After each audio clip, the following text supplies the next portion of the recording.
Hello, and welcome to the Empowerography Podcast.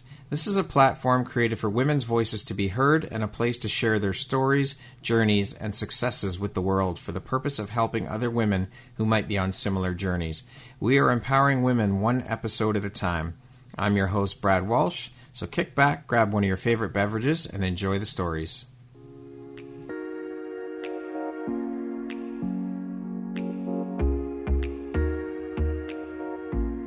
The world needs to hear your message and your story, so don't deny the world of that gift within you that the universe has given you. Someone out there needs to hear your story because it will support them in feeling hope, inspired, and even transformed. Do you want to discover how I help get my clients out of their own way, show up, and confidently share their message? I would love to extend an invitation to you to join me in my free masterclass, Start Your Own Podcast from Idea to Implementation, on Wednesday, April 5th at 1 p.m. Eastern.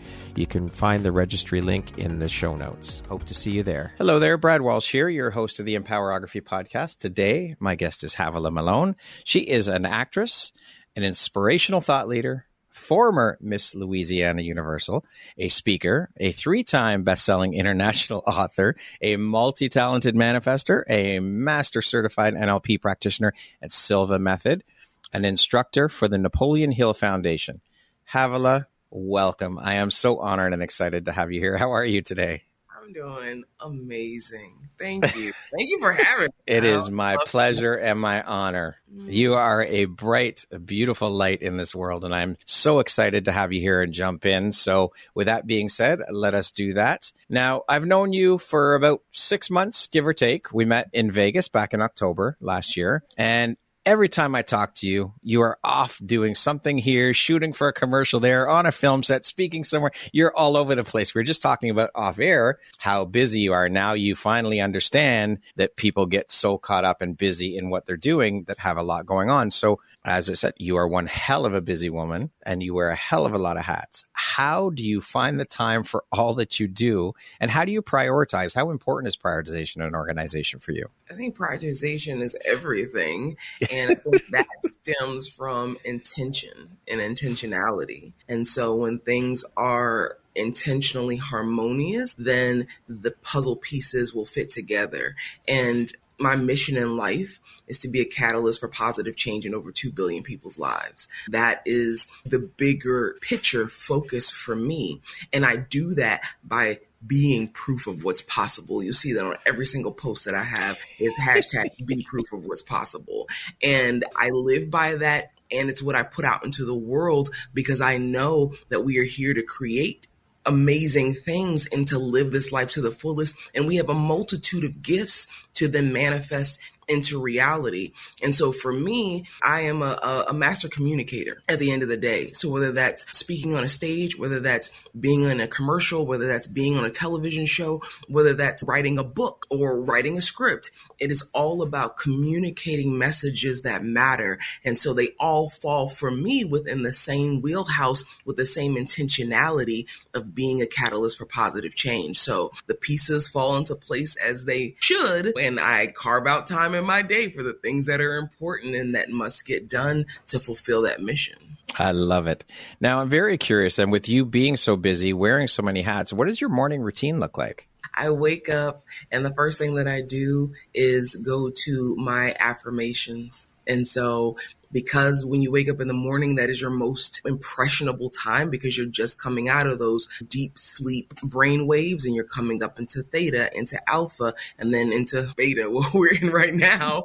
As I'm coming out of that, this is my time to be able to put in the things that will shape my mindset and shape my day so that whatever comes my way, because you're going to deal with a multitude of mindsets and various life experiences, that I am grounded within myself and who I am and why I am here. So I do my affirmations. I will also journal, which also helps to prime the pump and just get out whatever. It could be gunk. It could be...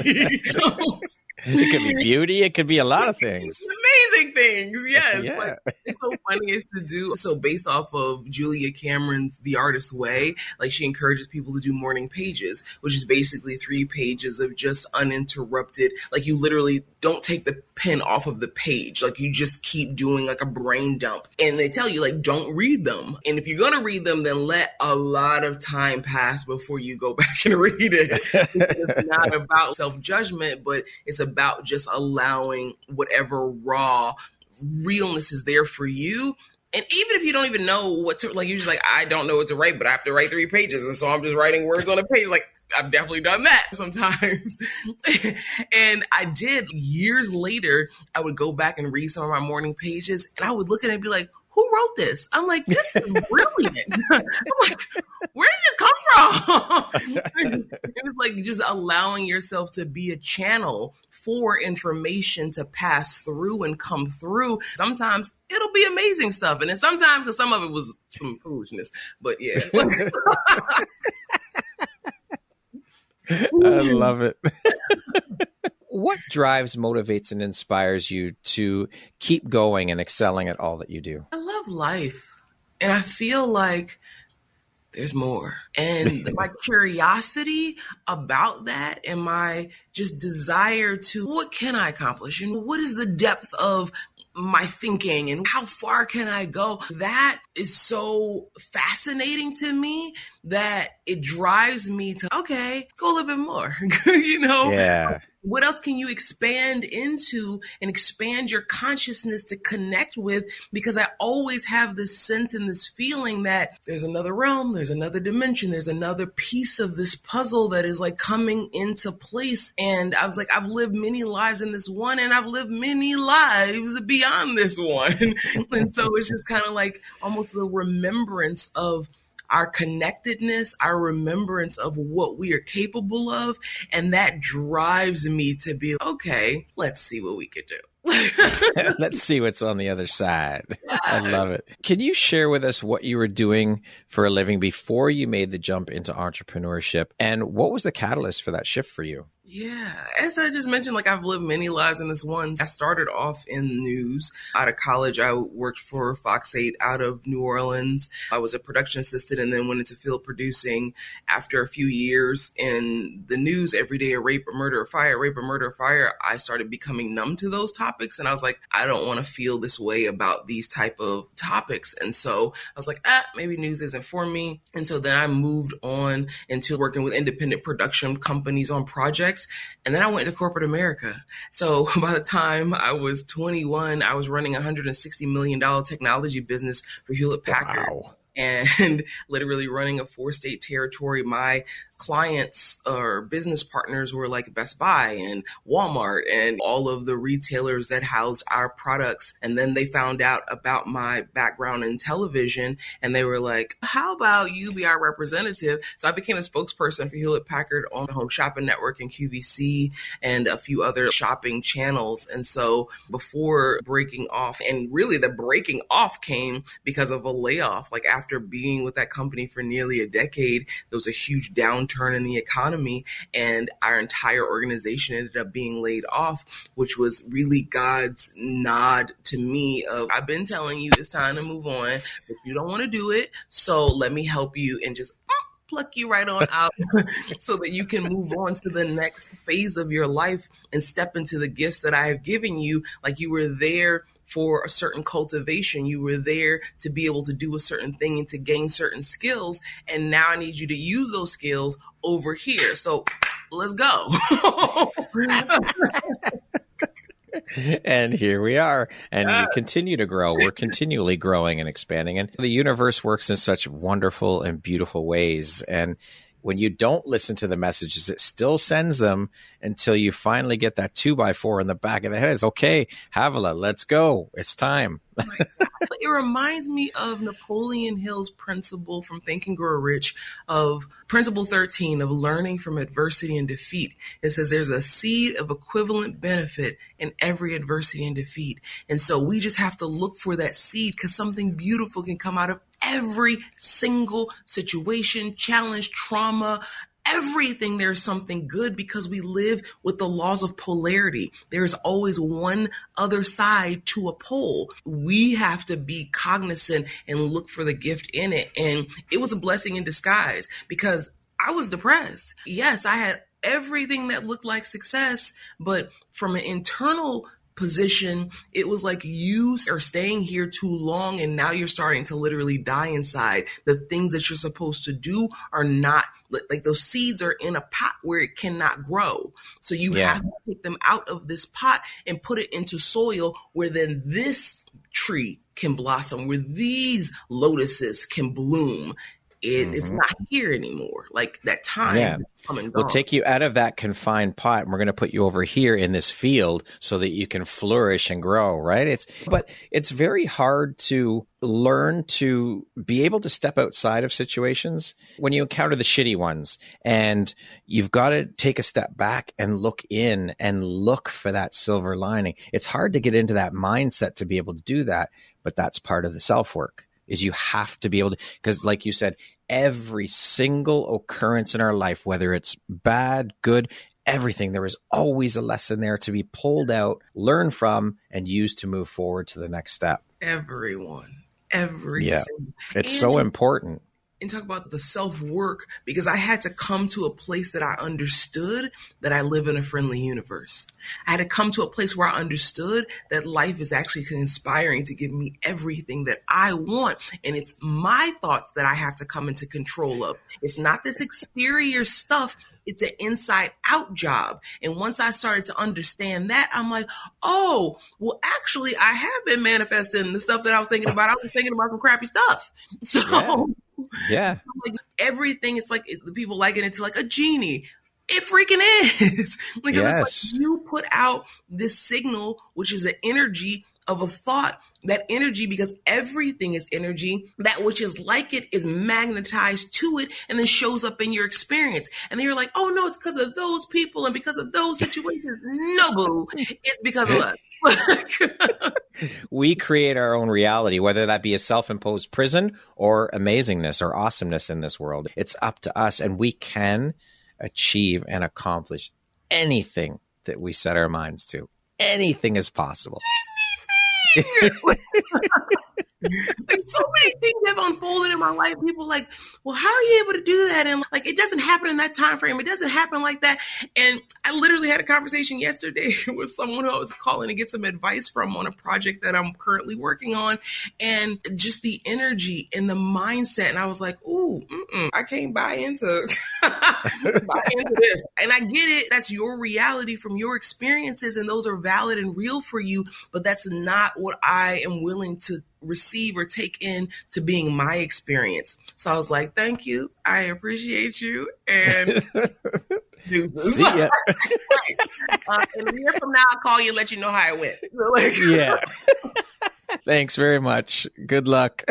Havilah, being an actor is a tough road and career path for a lot of people to get into. I always hear from people, they move to LA or Hollywood and with these big dreams and getting on stages and being in movies and television, they end up waiting tables or getting bit parts, never what they expected to get. Why did you decide to choose this path of becoming an actor? What was the inspiration for you for that?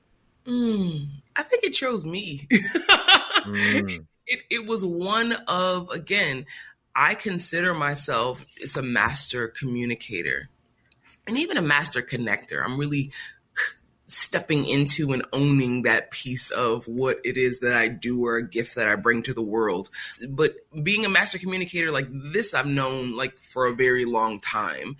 And communication happens and storytelling happens through this medium. It's a very powerful medium to be able to help people see themselves, see their circumstances in a different way, to be able to connect people to each other and expand their perspective of the world and what's possible in the world. And so this medium called to me to say, hey, here's a way for you to reach those 2 billion people that you're called to make the impact on. Here's one avenue of many avenues that you're being given the opportunity to step into.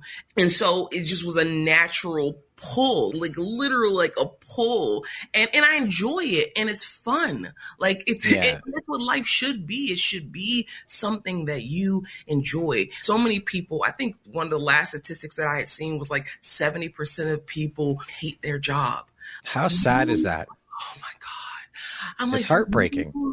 To live and spend the majority of your time, because there's only 24 hours in a day, to spend the majority of your time doing something that you absolutely have no joy in, that you hate to do, that is such a heartbreaking thing to even contemplate. And I get it, because I've definitely done things that I did not enjoy doing before. Yes. And then I will get that, no, we're not doing this.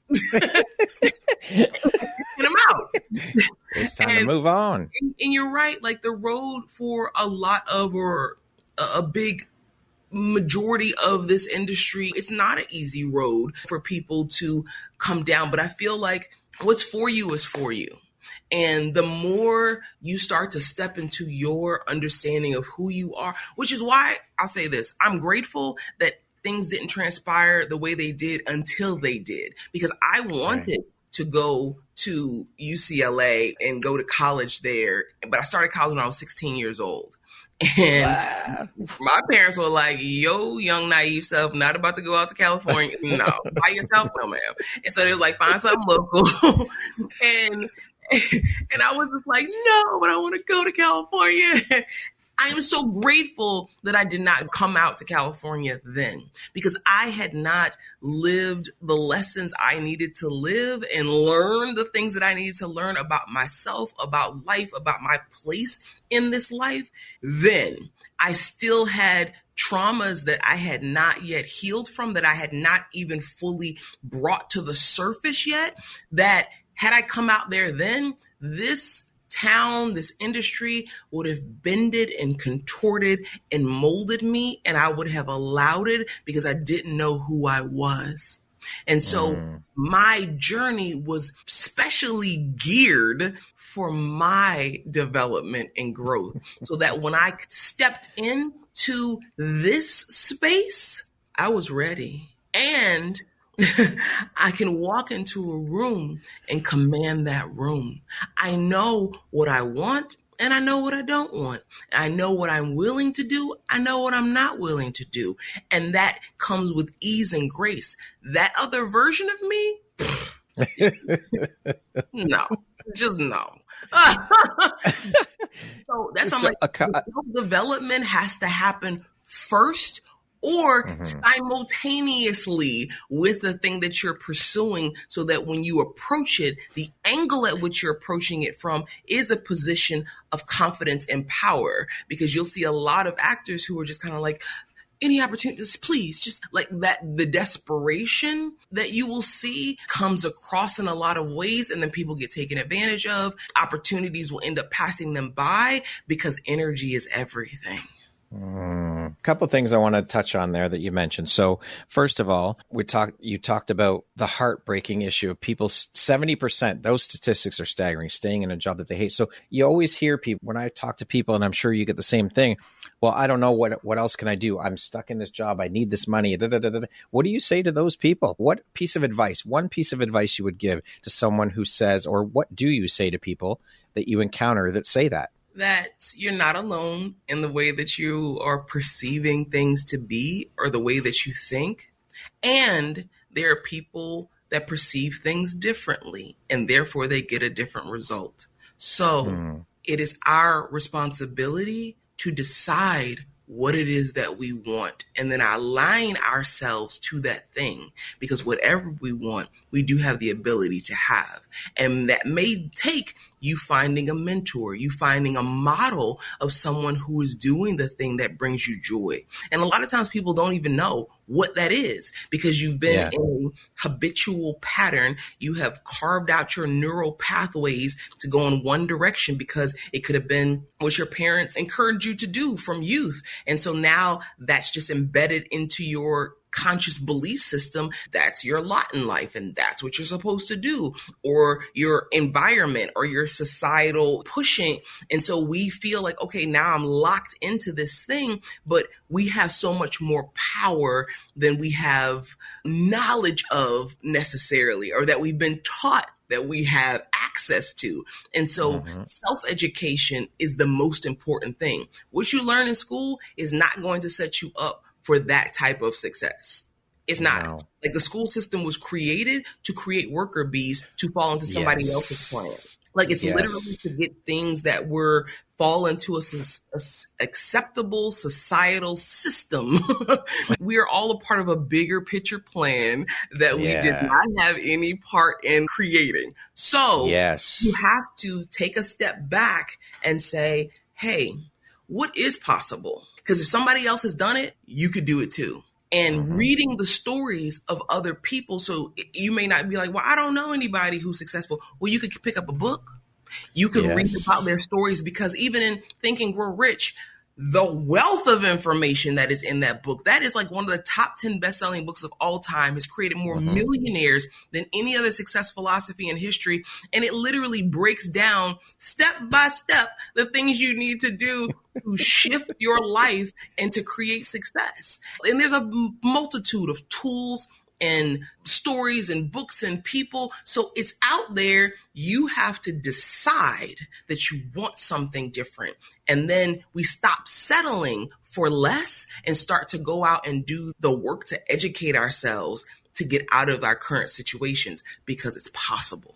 I love that. And I love that you brought up the fact of the education system, because I was speaking with someone about a month or so ago about this, and we were talking about this exact thing. And I said to her, the systems are so broken, education, medical. She says, actually, you have to reframe that. They're not broken. They are working exactly as they were created to work. And I thought about that. Hell yeah, that's true. They aren't broken. They are working exactly how they were created. Like, they work all right.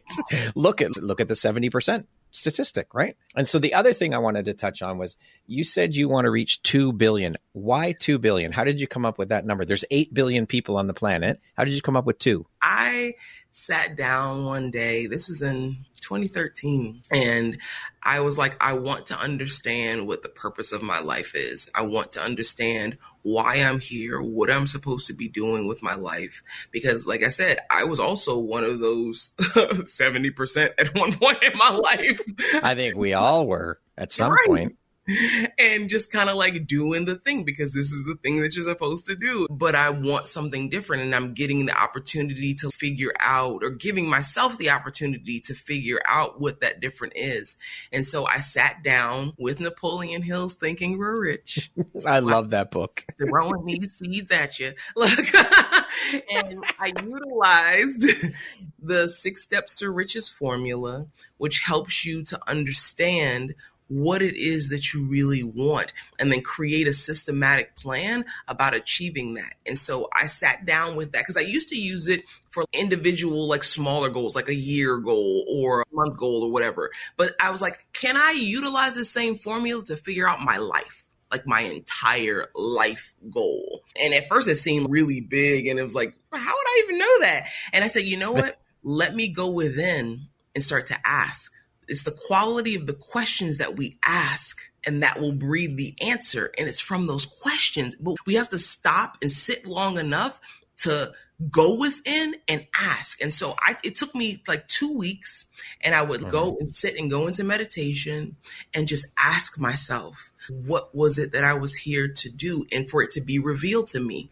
And it was. And all of these pieces, like even one of the points was to be able to experience the full rainbow of emotions, all in proper proportion for my highest and best good. Even because I used to, you just always have to be happy all the time. You just always suppress all the stuff that isn't nice or cordial or kind. Suppress all of that. And it's like, no, there's actually a place for the entire rainbow of emotions. Even anger has its place, but I wanted it in proper proportion for my highest and best good, and the highest and best good of all. So even that, as I sat down and charted out this plan for my life, 2 billion people, to be a catalyst for positive change in 2 billion people's lives, came through clear as day. And I was like, 2 billion people? Good God. I was like, that's a lot of people. I'm like, how in the world? And here's the thing, the how is not our job. That's right. The how is not our job. It was for me to receive what was coming through and to just start to allow that to percolate inside, allow my consciousness to connect with it, because then the universe is like, child, we got you. Like, We're connected to all the people. Just allow yourself to be a channel and a vessel for what we got. So it was like, oh, I love okay. All right, I'll take that task. 2 billion people. All right, I got it. Yeah. I'll just keep doing my thing, and you guys take care of the how. That part. And then so over the years, I have realized through these very powerful platforms that I have a privilege of allowing my voice to be heard from, it is going out to those people.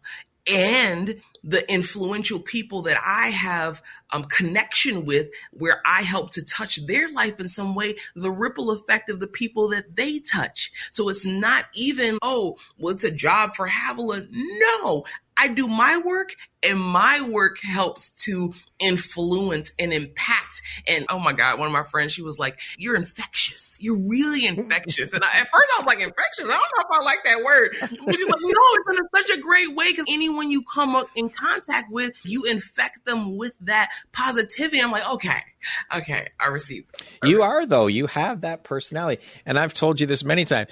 I see your posts online, your smile. It makes me smile when I see you smiling. It like almost and I saw a picture for the first time that I've ever seen a picture of you where you're not smiling. And I thought, well, this is odd. But that girl got range. She got range. She does. And I love it. You are an incredibly magnetic human being and a beautiful soul. I mean, you just emanate that energy, and it's incredible. I just want it. I just want to be part of it. I want to be in your aura, in your energy, in your space, because it's so magnetic. It's amazing. Thank you. I feel like my job is to be a light in the way that we all have blind spots. We all, to our potential, to our gifts, to our purpose in life, we have blind spots to it. Our worthiness, we have blind spots. And so I feel like I will, because I am doing my work, because I can't change anybody. I can't make someone do anything. No. But I can do my work. And because of the law of divine oneness, because we're all connected, as I do my work, it also gives other people permission to step into their power. And so I literally only come and just flip the light on in the room. And then you get to see in the mirror of your life, whoa, well, hold up. I am beautiful. Hold up. I am smart. Wait, I am powerful. So I love that I just get to come and just flip the light on. Yeah, you too. It's a simple little thing. Flick that light. I love it.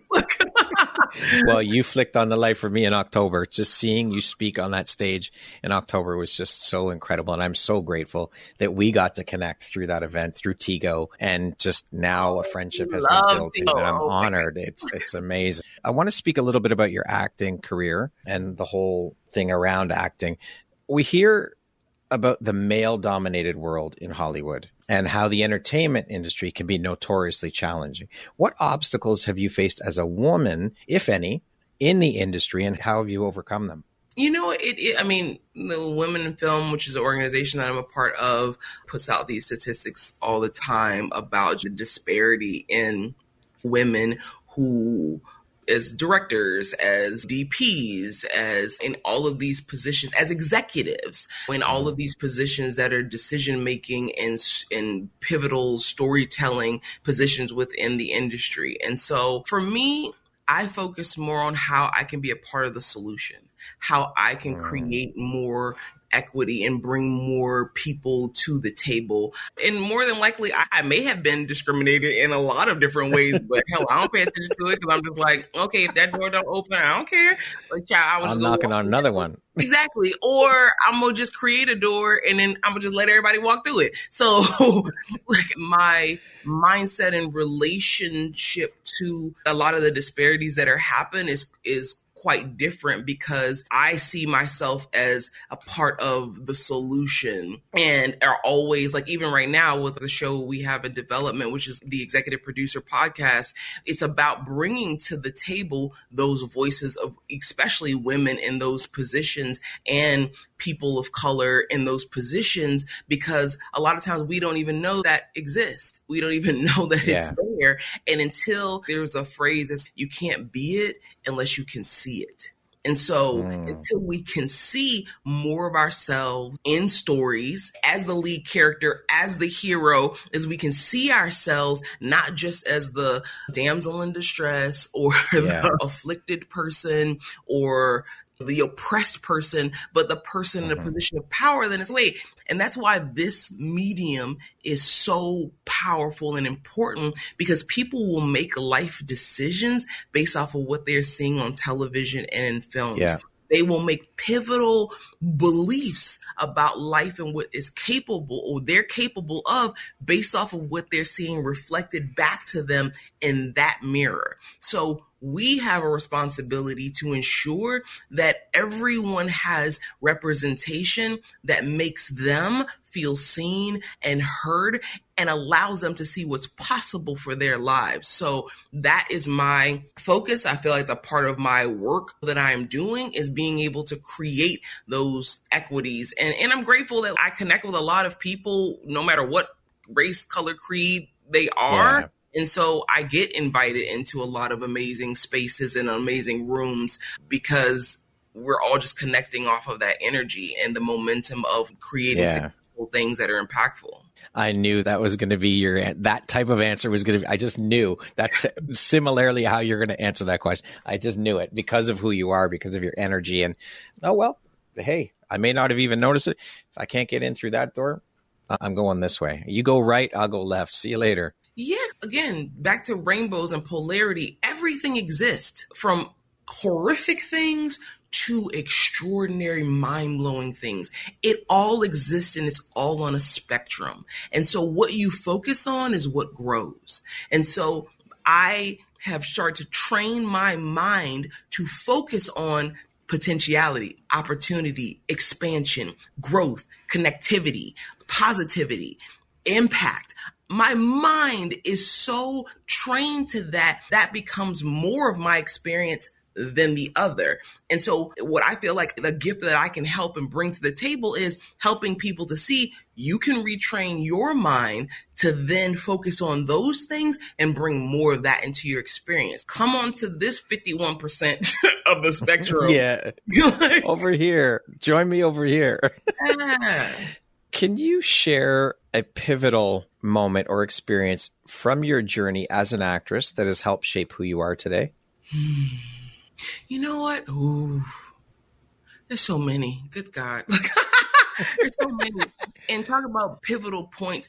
It's really more so like confirmations from the universe of, I got you. And yep, that thing that you were imagining and wanting to step into, all of that's available to you. And what pops into my mind is, so when I was in high school, I used to be a part of this junior league program where we used to try real cases in court. So like all of our defendants were actually already found guilty of their crimes, and we would argue sentencing before the judge. And I loved it. And I was like, okay, I'm going to become a lawyer. That was my first career path choice thought, was to be a lawyer. And right when it was time for me to decide, because I'm about to graduate, okay, I'm going to go to law school. And then I was like, or I could just play a lawyer on TV. I was like, that would be a lot more fun. So I literally shifted the trajectory of my life and career path to, so I studied, I got 2 degrees, dramatic arts and communication and psychology. And I started college when I was 16. So now fast forward, I've lived life. I've done a lot of things in television, film, including NCIS New Orleans, just all kind of stuff, had a reality show. And it was in 2019. And I thought to myself, I was like, you know what? Because I just had this motivational speech that I had done that got picked up by Goldcast, and it went viral. It was over 1 million something views to it. People were writing in about how it changed, it empowered them, it changed their life. And the message was about following your childhood dreams. And something hit me, and it was like, wait, you have a childhood dream that you have not fully fulfilled yet. And yet you're out here encouraging and inspiring people to go do their thing. And you still got some work to do for yourself. And it was in that moment that I made the decision.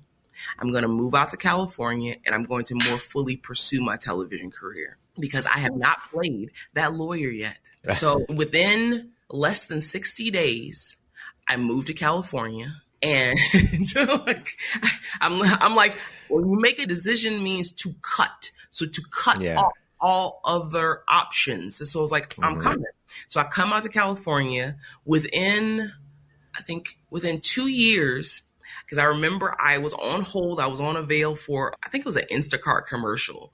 And at that time, like my hair had been like super low. Like I had been in the custom era of shaving it off, like going bald. But then my hair had grown out. And every time you get on hold for a project, you can't change your look. And so my hair grown out some, and I'm just like, oh my God, I'm so ready to cut my hair off. But I can't until either we book this project or I'm released from it. And I remember getting a call from my manager, my agent at that time, saying, so sorry, but they released you from the project. More things to come. And I was like, I don't care. I was like, no problem. I was like, I get to go shave my hair. I was like, I'm so grateful. So I run to the bathroom. I get out clippers. I am in the midst of just shaving it off. And I get a call from my manager. And my manager's like, Havilah, you have an audition in your inbox. And I was like, shit. So I go to my inbox. I look this up and tell me why this audition. It was for HBO's Insecure, and it was for a bald-headed lawyer. I'm like, you just can't make this shit up. I'm like, life got the best stories. Even as storytellers, life has the best story. So I'm like, I am in the middle of shaving my head bald, and this role is for a bald head lawyer. And I was like, this is mine. It's done. And I was like, thank you for this confirmation. And what's crazy is like that same day after I finished shaving my head, like got myself together, I put myself on tape and I sent it off to my agent. And he was like, oh yeah. He was like, this is good. He was like, you have a strong possibility of getting this. I was like, it's done. Like, it's mine. I was like, what do you mean I have a strong possibility? I already got it. I was like, do you know why I came out to California? Like, to play a lawyer on TV. Do you know me? Have you met me yet? And so now what was crazy was the time that it was supposed to be filming, it was getting closer and closer to that time. And I was like, wait, so have you heard anything from them yet? And it was like, no, nothing yet. And then a couple weeks had passed, and it was past the time where that episode would be shooting. And then I was just like, but I don't understand this, because I feel this so deeply that this is mine. But I mean, it's already filmed, like the date that they have on there for filming, like it's already past it. And so my agent was just like, I don't get it either, but you know what? Hey, no, there'll be more, all that good stuff. And I'm like, okay. And I let it go. Like I just let it go. He called me later that day and he was so excited. And he was like, Havilah, he was like, you booked it. And I was like, wait, what? He said, you booked it. And I said, wait, how's that possible? Because the date already passed that they were filming. He's like, it got pushed back. The filming date got pushed back. He was like, you booked. And I was like, of course I booked it. Like, of course. And it was like, even the universe, it was almost like a test of, will you be able to let this go with ease and grace and just trust test of your faith? Yes. Just trust that we got you, that even if it isn't this opportunity, that you're going to get this thing that you have been promised. And that for me was a pivotal moment, because it was like, no, every one of these ideas and thoughts that have come into my head that I feel so strongly connected to and drawn to, done. It's already done. Yes. Now I'm getting to live life in reverse, because it's already done. Now I just get to see how it unfolds. So this is trust and allow. I love it. What excites and inspires you the most about using your voice, both as an actor and a speaker, to inspire and empower others? What excites me is that something that I feel so motivated to share, to say, to put out there, can have a positive impact on somebody else, where they will start to believe in themselves, where they will make a different decision and actually take a different action and then get a different result in their life. That, oh my God, like my head just got tingly. Like that literally lights me the fuck up. Like, I'm gonna just drop the F-bomb. Yeah, that's all good. It's all good. I love it. You're just speaking passion. Oh man, the fact that it can literally shift the trajectory of someone's life, and especially when you see it click for them and you can see it in their eyes. It clicks for them. Wait, that's possible for me? Wait, I can do that? And then they do something different that's in alignment with it.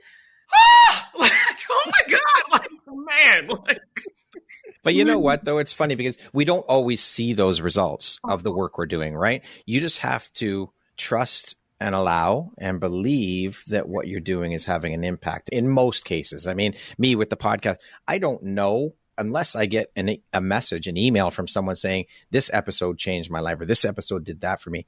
I don't know. And that's okay. I just trust and allow that I'm doing what I'm here to do. I'm doing the work I was meant to do, and it is having impact. And that's it. You have to believe. Yes. And one of the things when I was telling you that I had outlined my life plan, my life goal. So one of the things was that I had the ability to see past, present, and future events because time and space are relative, and I could see the string that connects them all. So to start to become aware at that frequency, because there are multiple things that are happening on timelines all at the same time. Yeah. Time is not linear. And so I have had the privilege of, and yes, I have no idea the totality of the impact that I've had or will have at this moment in time, but I have had the privilege of being able to see some of those strings and people who have come back and wrote to me or showed me, I just won an Emmy on this thing. And I so attribute this to just watching your journey inspire me to go after this thing. And so I'm so grateful to be able to get, and it's not even so much flowers for me, but it's the flowers of realization of seeing the impact of the work done. So that for me has been like really amazing. And then too, I wrote it out in letters to myself of being able to see those things unfold. And I guess because I've asked for it, I've asked to be able to see the impact, I'm being shown the impact. So I'm really grateful for that, because you're right. A lot of times we don't know. And there's probably a lot of stuff that I still don't know. And yeah, of course. Meant for me to know, I will. And if it's not, then I won't. And it'll just go and do what life do. Well, really, I mean, when it comes down to it, we're not doing the work for us anyways. It's not for us. It's for the rest of the world. Just like our gifts are not, they've got nothing to do with us. It's those gifts are there for you to, it's your duty. It's your responsibility to this world, to this universe, to share those gifts, because they're for all the other people out there in the world. They're not for you. Period. And I believe they're for us too. A friend of mine used to say, like them, and she would shift it and be like, I am one of them too. And that would hit me, because sometimes I would get so disconnected from things and not see myself in those positive lights or see myself in those positions of power, like internally, because it was always an external focus. However, because of the law of divine oneness, we are all one and the same. So the work that I do for me is also for you, but it's for me too. And I get to enjoy this gift of life. I get to eat the fruit of the benefits of the things that I do, and you get to eat the fruit too. So I love feeling that complete connection to all of it, because it's all connected. I hear that. Thank you for that reflection. That was beautiful. I never thought about it like that. Now, I want to talk a little bit about your journey as an author. You are a 3-time best-selling author. I would love for you to speak a little bit about the stories that you've written. Tell us a little bit about the titles, the subject matter, and what was it like for you putting your story out into the world in the form of a book? Yes. Oh my God. I love books. And I'm such an avid reader. So like it was destined for me to become an author or share, again, just communicate through that particular platform, through that particular tool. And so, yes, I have 3 best-selling books. The first one that came out, which came out in 2013, was called How to Become a Publicity Magnet in Any Market via TV, Radio, and Print. And because I had a background in corporate America and business, and then also in television, I would get a lot of the same questions over and over again about like, well, how can I get on TV and how? I was always doing interviews. I was always in sharing messages that mattered. And so for people who had a product, a service, or a message, they wanted to know how to connect to those audiences in that way. And so after having these conversations so many times, I was like, there's got to be a better way. I got to be able to share this in a different way. And so at first, because I didn't consider myself a writer or an author, even though when I was in middle school, I used to do poetry and I wish I could find it. Good God. But have that as an identity for myself. And so, but I am a speaker. I can talk about stuff. So I actually first created an audio program and it had an accompanying workbook. And one of my friends who was also a part of Tony Robbins Platinum Partnership, because I was a part of that program, they were like, have you ever considered doing a book? And I was like, yeah, that'd be cool, but I don't know how to do that. And so I got connected with a publisher. So Susan Hemme, who became my managing editor for my book, and she helped me through that process. And I'm so grateful because I didn't know how, and that's not our job to know how, because there are resources that are there. And then my second book, which is called The Amazing Adventures of Oliver Hill, and it is actually a collaboration with the Napoleon Hill Foundation, and it is a children's version of Napoleon Hill's Think and Grow Rich. So to be able to teach those principles of success to kids for the first time in history, and to give them so that they're not having to unlearn and relearn things like we do, but they're getting that as their foundation. And so it takes his extended, the 17 principles of success, and breaks each of those principles down into a short rhymed children's story so that they can digest and incorporate and understand that for their lives. And so that project, I mean, because I used to always tell people, I'm like, I am the love child of Oprah Winfrey and Napoleon Hill. That's my mom and dad. And so to literally now be a part of that Napoleon Hill family and legacy is a dream come true, because it's been such an impactful part of my life and education and growth process. And then my latest book is called Rewriting a New History, a spiritual path to audacious authenticity and healing.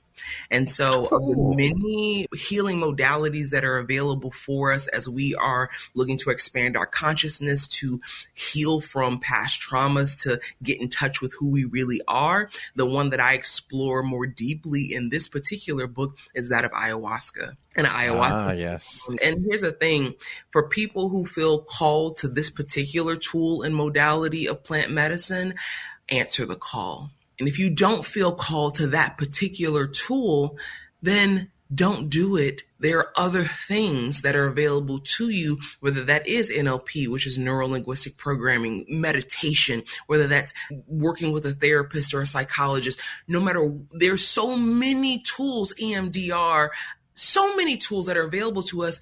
It's about finding what you feel called to and then doing your work. Period. That's it. That's it. Doing the work. That's the most important piece. You have to do the work.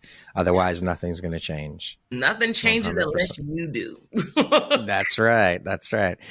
Havilah, what do you think your unique skill set or superpower is that's helped you become successful? My intuition, tapping into infinite intelligence, being a conduit for that.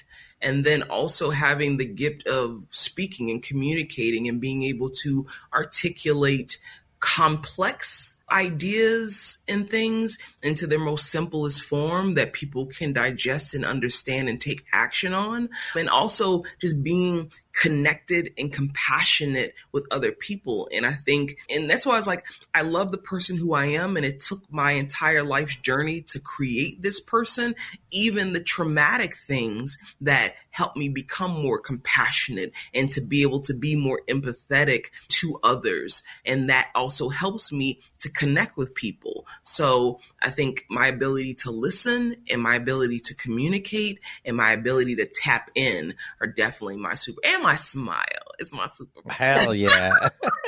1000% that. I'm surprised that wasn't first. Right. it's just like, it just exudes joy because I feel it. Yeah. It comes through in that way, you know? Exactly. Every time, I told you, every time I see a picture of you smiling, I have to smile. I can't not. I love that. Speaking of success, how do you define that word? What does success mean to you?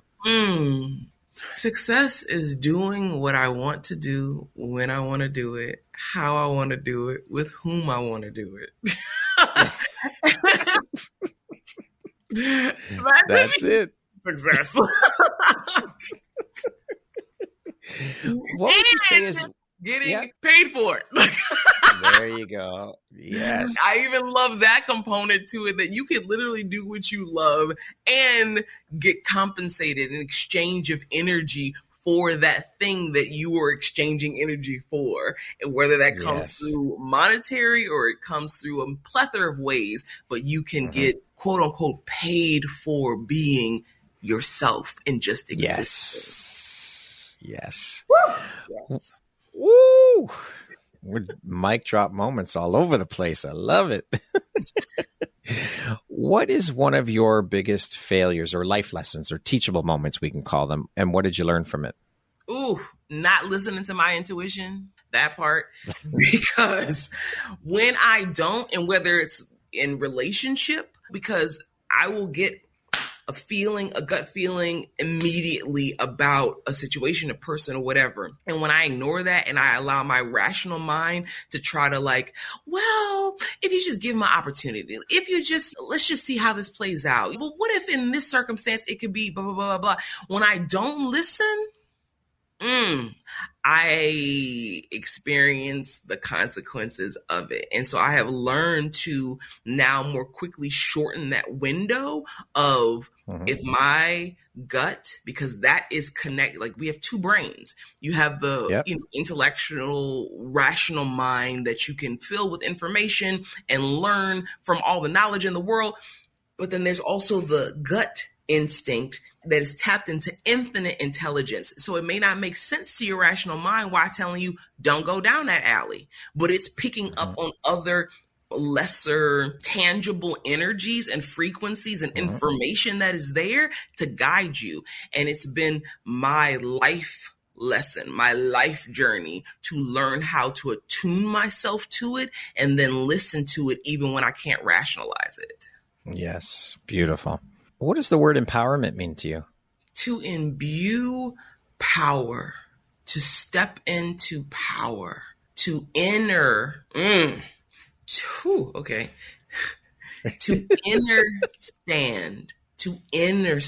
the power we possess. I love that. Understand. I've never heard that definition before. Beautiful. Yeah. So once you understand it, then you can act on it. Beautiful. Because it becomes your truth.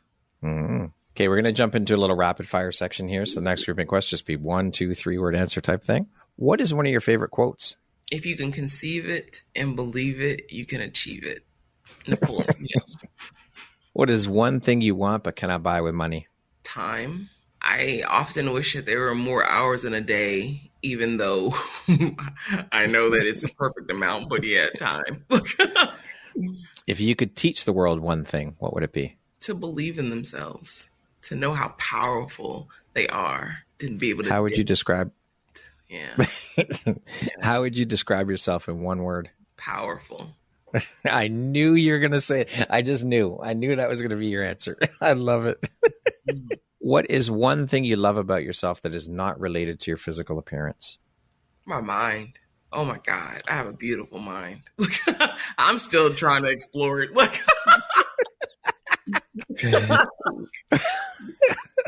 What is your favorite self-care practice?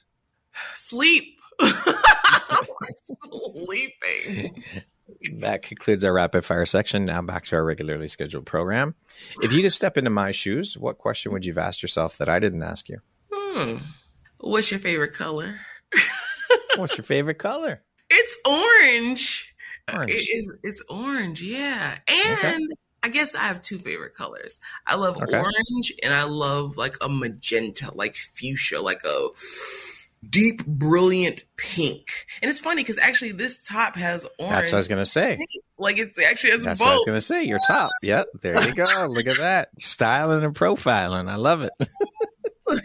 If you had the opportunity to sit down and have a 1-hour conversation with one woman, any woman in the world, who would it be and why? Oprah Winfrey. Because she is definitely a model for a lot of the things that I am doing and looking to continue to grow into and accomplish within my life, because she has the entrepreneurial path, she has the entertainment path, she has the empowerment path, and has her hands in all of these things and has built an empire around that. And so I would love to be able to sit down, and I'm getting closer and closer to her, so we gonna sit down, honey. So I look forward there you go. Hey, we've just put it out to the universe. It's already happening.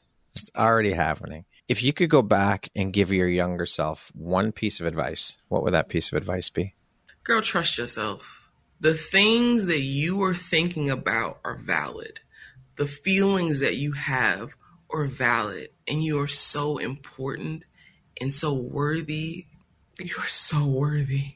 Don't forget that. Beautiful. And not because of anything you've accomplished, not because of anything that you've done or will do. You're worthy simply because you exist.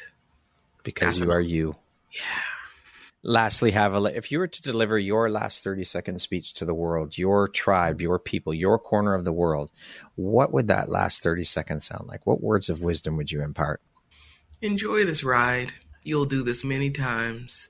Don't get too stuck on any one path. Enjoy this. You'll do it again. Don't worry.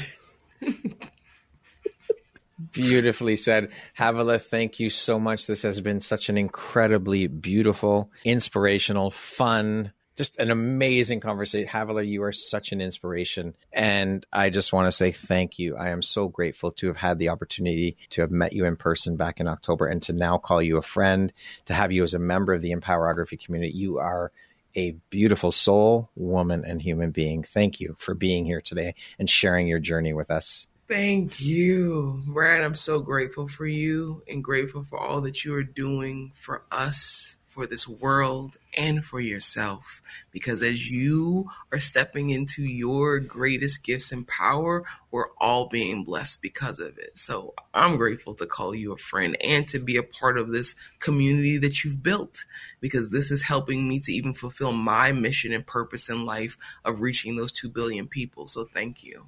Thank you. I received that. Once again, my name is Brad Welsh, host of your Empowerography podcast. Today, my guest has been the beautiful Havilah Malone. She is an actress, an inspirational thought leader, former Miss Louisiana Universal, a speaker, 3-time best-selling international author, a multi-talented manifester, certified NLP practitioner and Silva Method practitioner, and an instructor for the Napoleon Hill Foundation. Thank you so much, Havilah. I hope you have a beautiful rest of your day. Thank you. Mwah! Mwah.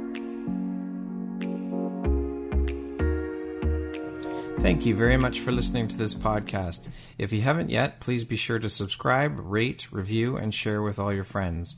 You can find me at visuphoria.ca and follow me on Instagram at Empowerography Podcast and on Facebook at Empowerography. Please join me next time for another inspirational story from yet another amazing woman.